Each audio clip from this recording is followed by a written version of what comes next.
जय हिंद दोस्तों। आज हम बात करने वाले हैं एक बहुत ही बड़े टकराव की। एक तरफ है सुप्रीम कोर्ट और दूसरी तरफ चुनाव आयोग, और मुद्दा है वोटर लिस्ट। जी हां, चुनाव आयोग की एक प्रक्रिया है जिसे कहते हैं स्पेशल इंटेंसिव रिवीजन यानी एसआईआर। इस पर सुप्रीम कोर्ट ने एक ऐसा बयान दिया है जिससे हलचल मच गई है।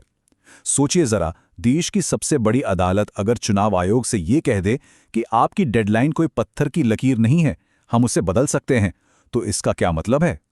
बिल्कुल। हाल ही में पश्चिम बंगाल, तमिलनाडु और केरल की याचिकाओं पर सुनवाई चल रही थी और भारत के मुख्य न्यायाधीश ने ठीक यही कहा।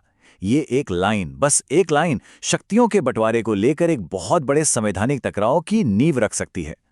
तो चलिए समझते हैं कि ये पूरा मामला आखिर शुरू कहाँ से हुआ। देखिए, इसकी शुरुआत तब हुई जब सायर प्रक्रिया के खिलाफ पश्चिम बंगाल, तमिलनाडु और केरल से कई याचिकाएं सुप्रीम कोर्ट पहुंची, और इस मामले की सुनवाई कर रही थी खुद चीफ जस्टिस जस्टिस सूर्यकांत और जस्टिस जयमाला बागची की बेंच।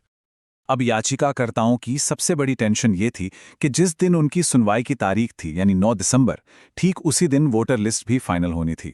तो इसी चिंता पर चीफ जस्टिस ने वो कहा जिसने सब कुछ बदल कर रख दिया। उन्होंने साफ साफ कहा कि अगर याचिकाकर्ता एक मजबूत केस सामने रखते हैं तो कोर्ट चुनाव आयोग को तारीख आगे बढ़ाने का निर्देश दे सकता है। ये बयान इस पूरी बहस में एक असली गेम चेंजर साबित हुआ है। तो सवाल यह है कि आखिर ये एसआईआर है क्या जिस पर इतना बड़ा विवाद हो रहा है। देखिए, चुनाव आयोग के हिसाब से तो ये एक सीधी साधी प्रक्रिया है जिससे वोटर लिस्ट में से डुप्लीकेट या गलत नाम हटाए जाते हैं ताकि लिस्ट एकदम सटीक हो। लेकिन फिर इस पर इतना बवाल क्यों मचा है, खासकर तमिलनाडु में, जहां कई राजनीतिक दलों ने इसे सीधे अदालत में चुनौती दे दी है।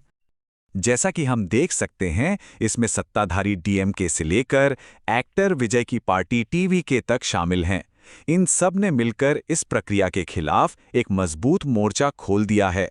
तो उनके मुख्य तर्क क्या हैं? वो अदालत के सामने आखिर क्या कह रहे हैं? इन पार्टियों का जो विरोध है ना, वो मुख्य रूप से 3 बातों पर टिका है, और उनका मानना है कि ये 3 कारण एससीआर प्रक्रिया को न सिर्फ गलत बल्कि बुनियादी तौर पर ही त्रुटिपूर्ण बनाते हैं। तो इनकी 3 मेन आपत्तियां हैं।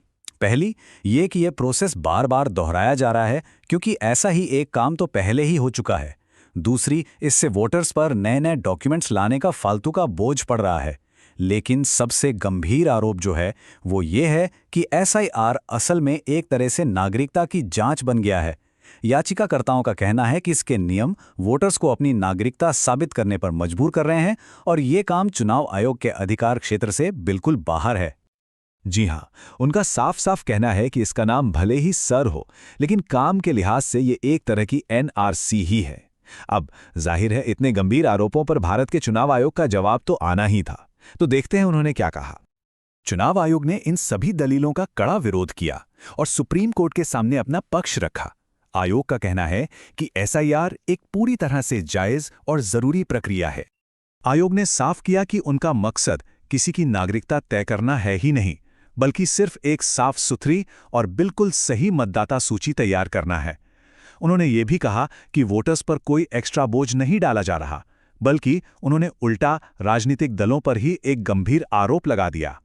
तो अब यहां पर 2 बिल्कुल अलग अलग कहानियां हमारे सामने हैं। एक तरफ है राजनीतिक दल जो इसे नागरिकों के अधिकारों का हनन बता रहे हैं, और दूसरी तरफ है चुनाव आयोग जो इसे चुनावी प्रक्रिया की पवित्रता के लिए जरूरी बता रहा है। और इसी टकराव के बीच अब सारी निगाहें एक बार फिर से सुप्रीम कोर्ट पर टिक गई हैं, जहां आने वाली सुनवाइयों में इस पूरे मामले का भविष्य तय होगा। तो अब सबसे बड़ा सवाल यही है कि आगे क्या होगा। कोर्ट ने इस मामले को आगे बढ़ाने के लिए एक बिल्कुल साफ टाइमलाइन तय कर दी है। 2 दिसंबर को केरल, 4 दिसंबर को तमिलनाडु और 9 दिसंबर को पश्चिम बंगाल के मामलों की सुनवाई होगी। और इन सुनवाइयों का नतीजा इस बात पर निर्भर करेगा कि अदालत 3 बड़े और बहुत ही महत्वपूर्ण कानूनी सवालों का क्या जवाब देती है। पहला और सबसे बड़ा सवाल, क्या ये एसआईआर प्रक्रिया संविधान के आर्टिकल 324 के तहत चुनाव आयोग को मिली शक्तियों से आगे जा रही है? मतलब क्या चुनाव आयोग अपनी संवैधानिक सीमाओं को लांघ रहा है? अब आता है दूसरा सवाल, जो सीधे सीधे नागरिकता के अधिकार से जुड़ा है। याचिकाकर्ताओं का तर्क है कि नागरिकता की पुष्टि का काम सिर्फ केंद्र सरकार का है, चुनाव आयोग का नहीं। और आखिर में वो सवाल जिसका जवाब जानने का हम सबको बेसब्री से इंतजार है। और यही वो सवाल है जिसका जवाब ये तय करेगा कि सुप्रीम कोर्ट इस प्रक्रिया में दखल देगा या नहीं। तो इन सभी तर्कों और सवालों के बीच इस पूरी स्थिति से 3 मुख्य बातें क्या निकल कर आती हैं, आइए संक्षेप में समझते हैं। पहली बात, सुप्रीम कोर्ट ने यह साफ कर दिया है कि उसके पास चुनावी समय सीमा को बदलने की शक्ति है। दूसरी, राजनीतिक दलों को डर है कि वोटर लिस्ट की सफाई के नाम पर कहीं नागरिकता की जांच तो नहीं की जा रही।